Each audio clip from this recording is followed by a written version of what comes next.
But a lot of activities have been happening surrounding the reopening and the dedication of the new hospital in Americus, Sumter County. There are reasons for that because most people in the Americus area who were there on March 1st of 2007 remember what happened during the night hours. It's good to have you here. Thanks for being here. It's hard to believe that it's been 4 years. 4 years. In fact, over 4 years. Almost 5 now. Yes, since the tornado hit Americus. Yes. Do you remember where you were that night? I was at home, and I wasn't really looking at TV, and I had a good friend call me and asked me was I paying attention to the weather, and I said not really.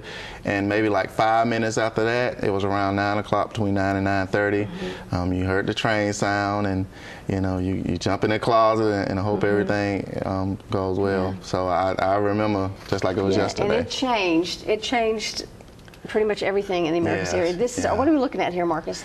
This is just a few days after? Much, maybe the day after the tornado. You can see all of the windows were blown out. President Bush came maybe a couple of days after that. And that's a few more of the disaster pitch, but it was millions and millions of dollars of damage, and of course nobody was killed at the hospital, but we did lose 2 lives in the community. Yeah. And it was a lot of despair, a lot of people not knowing exactly what was going to happen. Wow, look at that. Yeah, it was pretty bad. Over 300 homes and businesses were damaged. Yes. Of course, dozens of injuries in and around the Americas area, but it was amazing some of the stories that were shared of how people were able to huddle together. Labor and delivery, I remember certain stories, women expecting babies and doctors on floors just running, to cover people pretty much when it passed through. To see those pictures and to realize that people survived inside the halls of the hospital. Well, it was definitely a combination of things. We do a lot of planning, disaster planning. We have drills all the time, and our nurses and our entire staff, they go through them we had just went through one maybe 2 weeks before that. Wow. And they did it to a T, and we, I played football and I've been on a lot of different teams, but I can honestly say I've never been more proud to be on a team because they did an awesome job, and they saved lives. It pays off when you practice those drills like that over and over.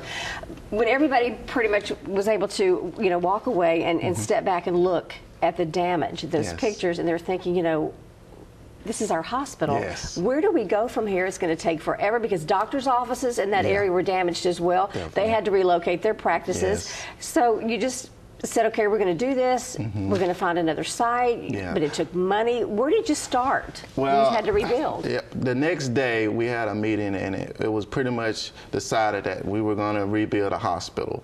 And from that point, GEMA and FEMA got involved. We got a few mesh tents. We were in the tents for maybe a month or 2, maybe a couple of weeks. It's kind of hard to remember now. Then we got modular buildings where we could pretty much do outpatient services, and they set a plan in action where we can get a temporary facility.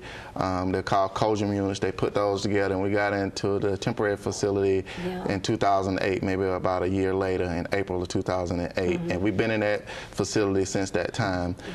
But it was always with the vision of rebuilding a new hospital. Yeah, but even after, just a few hours after the tornado, went through, it damaged the hospital completely, you were setting up triage centers all around the hospital where you could even hardly walk to take care of people who were injured. Well, once we got the patients out of the hospitals and out of our hospital and took them to neighboring hospitals, we knew that there were people were hurt and they were going to be coming to the hospital, except there wasn't a hospital to come to. So I think immediately we got into one of First Baptist Church, and they let us use their spot. A lot of people came down there, and then maybe, like I said, 2 days later, that's when we got into the mass tents. We've got about 30 seconds left here. That was then. This is now. About 2 miles away from where the original site was. A brand new hospital. Ribbon cutting is going to take place December the 10th at 11 o'clock. You want everyone to come to this, especially your Americus Sumter residents. Yes, it was a lot of tears, a lot of heartache, a lot of not knowing what was going to happen, and to see the light at the end of the tunnel, only 13 days away now. We definitely want everybody to come out. It's going to be a source of pride for the entire community. But the Americus Sumter community, they pulled together, they worked together, and they rebuilt. And the rest is history. Yes, ma'am. Wonderful facility. Marcus, good to see you. We're glad that you're even safe 4 years later. Thank you. Merry Christmas to you. Okay. You have a good holiday. Thank you. We've got to take a break. Back in just a moment.